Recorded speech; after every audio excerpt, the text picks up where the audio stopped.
Salut à tous et bienvenue dans ce nouvel épisode de Photantique, nouvel épisode de nouvelle année où je vais terminer les projets qui étaient déjà commencés en 2021. Et pour ce projet-là, je vais vous parler d'un appareil photo, d'une acquisition de 2021.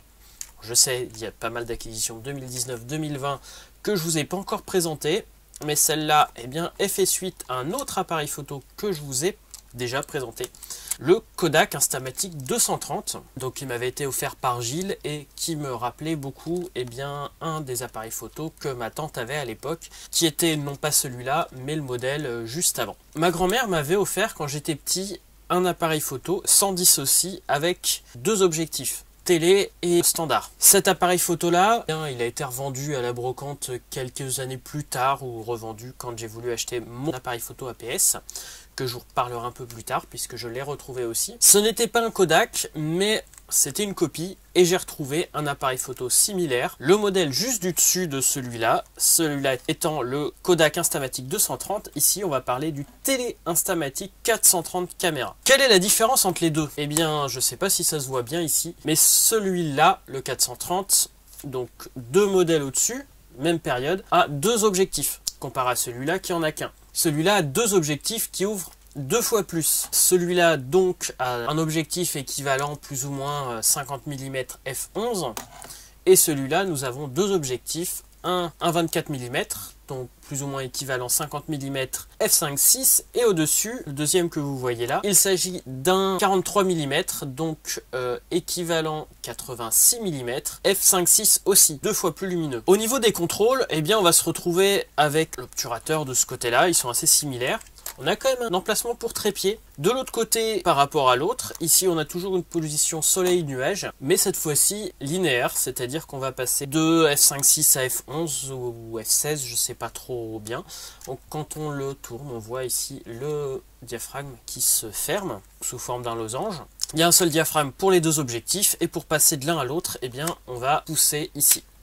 Quand on est en mode téléobjectif, on a ici un petit curseur qui nous permet de sélectionner la mise au point. En effet, f5.6 à l'équivalent 85, on a une profondeur de champ qui est beaucoup plus faible, donc beaucoup plus compliqué à avoir une photo nette. Je l'ai donc emmené un après-midi à Bordeaux en ne le connaissant pas, et donc voici le résultat. Alors je me suis pas filmé à Bordeaux parce que j'organisais un atelier informatique, donc j'ai utilisé une pellicule complète, donc une lomographie Orca. Au niveau de la prise de vue, je dois dire que je savais pas trop à quoi m'attendre parce que faire une mise au point en ne voyant pas ce qu'on fait, donc sans télémètre, sans visée réflexe, j'étais pas sûr de moi et ça a pas loupé. Vous verrez sur le développement, j'ai beaucoup de photos floues, notamment quasiment toutes au téléobjectif sont floues. Je pense que j'ai un mélange de mise au point plus de vitesse qui est limite. Donc, comme l'autre, j'ai qu'une seule vitesse, donc à peu près un 60e, un 80e de seconde, et c'est pas suffisant ici. Surtout que je l'ai pris comme un appareil photo normal, donc j'ai visé comme ça, et c'est pas suffisant. Donc je vous fais passer les différentes photos que j'ai prises à Bordeaux. Donc je vous affiche si j'arrive à le reconnaître, si c'est au standard ou au téléobjectif. Donc finalement, que dire de ce truc-là? Je suis un peu déçu. Je m'attendais à avoir quelque chose de beaucoup mieux que ça. Et au final, le résultat, on va dire, est moins bon. Je me suis amusé à l'utiliser. Malheureusement, le résultat n'est pas à la hauteur de ce que j'attendais. J'ai beaucoup de photos floues. Alors peut-être qu'avec l'utilisation, je pense que j'en ressortirai une deuxième fois dès que j'aurai fait du développement couleur. Je vous proposerai toute une série en couleur, puisque j'ai plusieurs pellicules couleur d'avance. Donc je réessayerai une autre fois, mais ici je suis quand même un peu déçu, et au final c'est quelque chose de... C'est la mode lomographie, c'est pas trop ce qu'on va avoir, on essaye d'avoir quelque chose, et le but c'est de retranscrire quelque chose, de retranscrire une émotion, c'était mon but.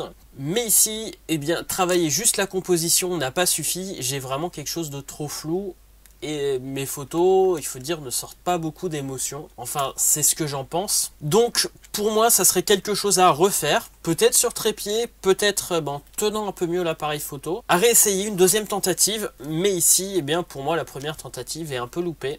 Dommage. Mais en tout cas, si je reviens à l'utilisation qu'il en était à l'époque, je dirais que je comprends pourquoi c'est un appareil photo qu'on trouve assez peu, puisque j'ai l'impression que c'est un appareil photo qui a été très peu vendu à l'époque, tout simplement parce qu'il était déjà plus cher que celui-là, pour au final des résultats pas beaucoup mieux. Et si on voulait vraiment faire des beaux trucs avec le 110, il y avait le Minolta et surtout le Pentax Auto 110 que je vous ai déjà présenté, où je ferai sûrement une suite. C'est un appareil photo que j'ai beaucoup apprécié, où j'ai fait certaines de mes meilleures photos il y a 4-5 ans. Mais ici, voilà, je dois dire que je me suis amusé à l'utiliser, mais le résultat n'est pas là.